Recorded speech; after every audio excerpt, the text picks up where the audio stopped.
नमस्कार, माझ्या अंजलीज किचनमध्ये तुमचं स्वागत आहे। आज आपण बघणार आहोत मुरंबा। ही रेसिपी बनवण्यासाठी मी हा राजापुरी आंब्याचा कीस घेतलेला आहे। कीस हा मीठ आणि हळद लावून ठेवलेला आहे। हा रात्रभर ठेवलेला आहे। बघा खाली पाणी किती नितळून आलंय, पूर्ण पाणी यातलंच गेलं पाहिजे। हा बघा एकदम सुका झालेला आहे, कारण का माहिती नंतर मोरंबा ना खराब होऊ नये, बुरशी चढू नये म्हणून। तर हे आपलं पाणी पूर्ण सुकून गेलेलं आहे। यातनं अजून जरी निघत असेल ना तरी तुम्ही घेऊन बघू शकता, निघाला तर चांगलंच आहे। हे बघा, हे पूर्ण असं पाणी काढून टाकायचं, कारण ते मिठाचं असतं, कारण आपला मोरंबा चांगला टिकला पाहिजे। हा बघा, इथे मी सुट्टा करून ठेवलेला आहे। जास्तीचं काय पाणी असेल ना राहिलेलं, आता इथे मी रात्रभर ठेवून सुद्धा याच्यात पाणी थोडं राहिलेलं आहे, कारण ते पण मी चाळणीत ठेवलेलं आहे। हे बघा, हे मी चाळणीत ठेवलेलं आहे, तरी यात पाणी थोडं मिरलेलं, कारण हे मिठाचं पाणी असतं ना। आपण थोडं पिळून घेऊया, म्हणजे जास्तीचं पाणी ना निघून जाईल आणि आपल्याला अगदी कोरडा एकदम मिळेल। काही जण ह्या मिठाच्या पाण्यातच हे मोरंबा करायला घेतात आणि उन्हात ठेवून देतात, तो पूर्ण सोक होईपर्यंत। कैरी आपण ना या बाउलने मोजून घेऊया। आपली ही 1 किलो कैरी आहे, त्यासाठी 1 किलो साखर लागणार आहे। तरी सुद्धा हा 1 बाउल झाला।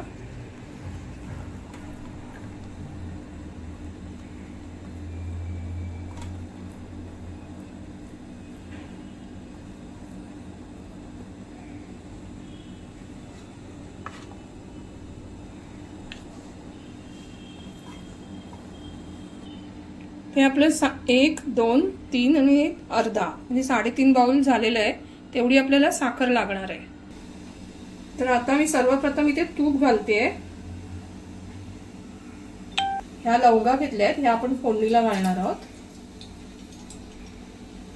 लवंगाने काय होतं, एक तर साखरेचं असतं म्हणून लवंगा टाकल्या ना तर मुंग्या जास्त जवळ येत नाहीत, आणि मेन म्हणजे टिकतो पण चांगला। आंब्याचा कीस घालणार आहोत।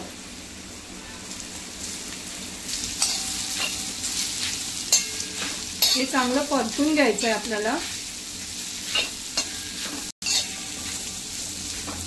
काही जण काय करतात, हे जो आंब्याचा कीस आहे ना तो चाळणीवर ठेवून कधी कधी त्याला एक वाफ पण देतात, आणि वाफ दिल्यानंतर मग परत तुपात टाकून असा परतून घेतात, तो सुद्धा खूप छान लागतो।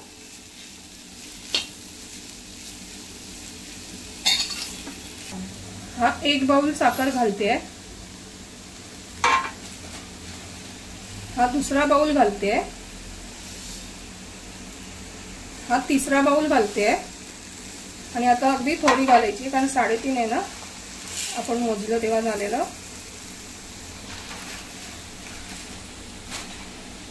हा अर्धा बाउल घालते।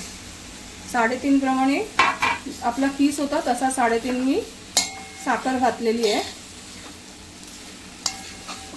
चांगलं परतून घ्यायचंय। साखर चांगली मिक्स झाली पाहिजे।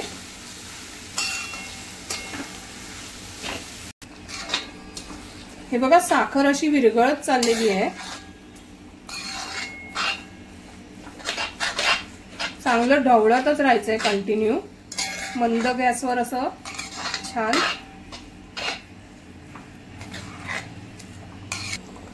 याच्यात मी वेलची आणि जायफळची केलेली पावडर आहे ती घालते, जेणेकरून इतकी चव छान येते। आत्ताच वास त्याचा इतका सुंदर पसरलाय ना, किती कलर पण सुंदर आलाय बघा। तुम्हाला पाहिजे तर तुमच्याकडे केशर असेल तर केशर पण टाकू शकता, केशर नसेल तर केशर सिरप सुद्धा टाकू शकता।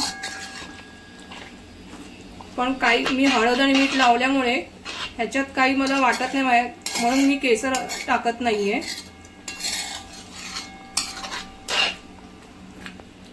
त्याला मी मीठ आणि हळद लावल्या कारणामुळे मी याच्यात मीठ टाकलं नाहीये। जर तुम्ही मीठ आणि हळद नाही लावली तर पाक असा करताना त्याच्यात 1 दाणा मीठ टाका, म्हणजे कसं चव छान येते आणि उग्रसपणा निघून जातो।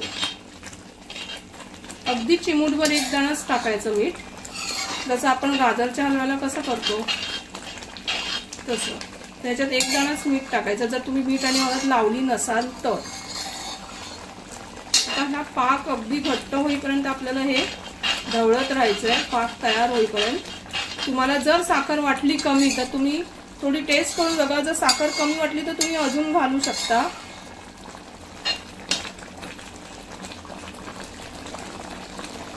हा बघा आपला मोरंबा मस्त तयार झालेला आहे.